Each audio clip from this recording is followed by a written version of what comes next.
의사도 책임지지 않는 7년간의 피부과 처방으로 인해 실명위기. 가려움증을 자가치료법으로 완치한 경험담을 알려드립니다. 피부 가려움증, 두드러기 등으로 극한 가려움증을 사라지게 하는 초간단 자가치료법입니다. 가려움증 때문에 피부과를 찾았을 때 의사 선생님들은 항상 비슷한 처방을 합니다. 처음에 항히스타민제를 처방해주다가 나중에 내성이 생기게 되면 스테로이드 약물을 처방해줍니다. 그리고 이렇게 말합니다. 비가 오나 눈이 오나 복용하세요. 하지만 이 약들을 복용하면서 몸이 점점 이상해졌습니다. 가려움증은 일시적으로 해결됐지만 다른 부작용들이 저를 괴롭히기 시작했어요. 약물 복용 후 나타나는 부작용은 매우 피곤하고 나른합니다. 항히스타민제의 내성, 스테로이드의 부작용 등 이 모든 문제는 결국 환자가 고스란히 감당해야 합니다. 피부의 가려움증, 피부과 처방이 정말 최선일까요? 항히스타민제와 스테로이드의 부작용 요약표를 보십시오. 더 심각한 것은 이러한 처방이 장기적으로 얼마나 위험한지에 대한 경고가 충분하지 않다는 겁니다. 저는 졸레어 주사까지 맞으며 가려움증을 치료하려 했습니다. 하지만 이 선택이 저를 실명 위기의 문턱으로 몰아넣을 줄은 몰랐습니다. 단순히 증상을 일시적으로 덮는 데 그치는 처방은 진정한 해결책이 될 수 없다는 것을 환자가 알아차려야 합니다. 가려움증은 긁을수록 심해집니다. 왜 그럴까요? 가려움증의 원인은 단순하지 않습니다. 겨울철에는 피부가 건조해지면서 가려움증이 심해지고 혈액순환이 느려져 피부의 재생이 더뎌집니다. 가려움증의 주요 원인과 악순환 과정은 이렇습니다. 건조한 피부는 피부 장벽 손상, 가려움증 증가로 이어집니다. 긁기에 악순환이 되는 거죠. 긁으면 일시적으로 시원함, 신경 자극, 코르티졸 분비, 가려움증 심화로 이어집니다. 긁을수록 분비되는 코르티졸은 피부 신경을 더 자극하고 염증을 악화시킵니다. 결국 새벽 1시에서 5시 사이 가장 가려움증이 심할 때는 잠도 제대로 잘 수 없게 되죠. 이렇게 되면 결국 면역력은 떨어지기 마련이죠. 특히 이런 가려움증은 스트레스와 연결되어 악화되기도 합니다. 가려움증이 스트레스를 부르고 스트레스가 다시 가려움증을 악화시키는 악순환이 반복되는 거죠. 그렇다면 이 악순환을 어떻게 끊어야 할까요? 어떤 의사들은 냉찜질을 함으로써 가려운 부위에 열감을 식혀주라고도 합니다만 이것 또한 일시적입니다. 오늘부터 이 방법으로 당장 해보시고 그 효과를 댓글로 알려주세요. 피부 가려움증, 두드러기 등 자가치료법을 알려드립니다. 저는 우연히 발견한 이 방법으로 해결할 수 있었습니다. 우연히 발견한 방법은 바로 뜨거운 찜질과 알로에였습니다.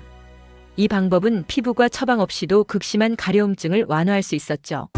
얼른 설명해 주세요. 먼저 뜨거운 찜질인데요. 물을 100도 이상으로 끓이고 깨끗한 타올을 적셔 적당히 짭니다.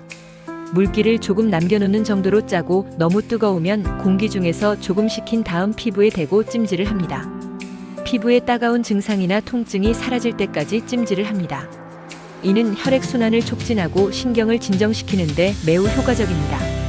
그 다음 100% 알로에를 바릅니다. 찜질 후 100% 알로에를 피부에 2-3mm 두께로 얹습니다. 바르는 것이 아니라 얹어놓는 방식으로 사용하는 것이 중요합니다. 세 번째는 바디로션 사용과 보습 관리입니다. 가려움증이 있는 부위에 알로에를 먼저 도포한 뒤 충분히 흡수되면 바디로션을 덧바르는 방법을 사용했습니다. 알로에는 진정 효과가 있지만 유분이 부족하기 때문에 본인 피부에 맞는 바디로션을 함께 사용하는 것이 중요합니다. 바디로션 중 일부는 가려움증을 유발할 수 있으니 본인에게 맞는 제품을 신중히 선택해야 합니다. 네 번째, 손톱 관리입니다. 꼭 기억해야 할 것은 손톱을 짧게 자르는 것입니다. 긁음으로 인해 생긴 상처는 가려움증을 더 악화시킬 뿐입니다. 일주일에 한 번은 꼭 잘라야 합니다. 이것만으로도 피부 손상이 적어져서 훨씬 빠르게 회복이 됩니다. 다음은 음식 관리입니다. 가려움증이 심할 때는 음식도 조심해야 합니다. 저는 우유, 계란, 치즈 같은 음식에서 알레르기 반응이 있는 것을 알게 되었고 이러한 것들을 섭취하지 않는 것만으로도 증상이 크게 완화되었습니다. 또한 인스턴트 음식이나 화학 조미료가 많은 음식은 피하고 가능한 한 집에서 직접 만든 음식을 섭취하는 것이 중요합니다. 여섯 번째, 저는 폴리페놀 함량이 높은 해죽순 차를 1년 이상 끓여 먹었습니다. 저는 매일 해죽순 차를 꾸준히 마시며 몸을 해독하고 면역력을 높였습니다.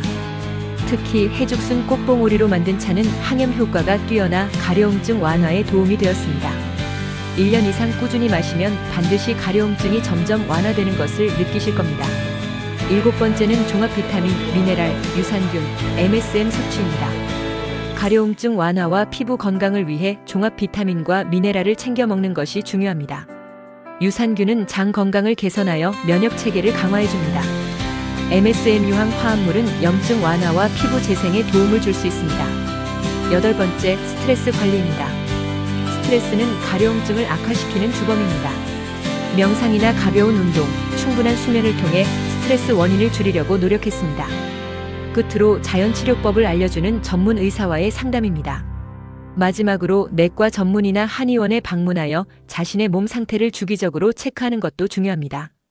가려움증의 원인이 복합적일 수 있으니 전문가의 도움을 받으면 좋습니다.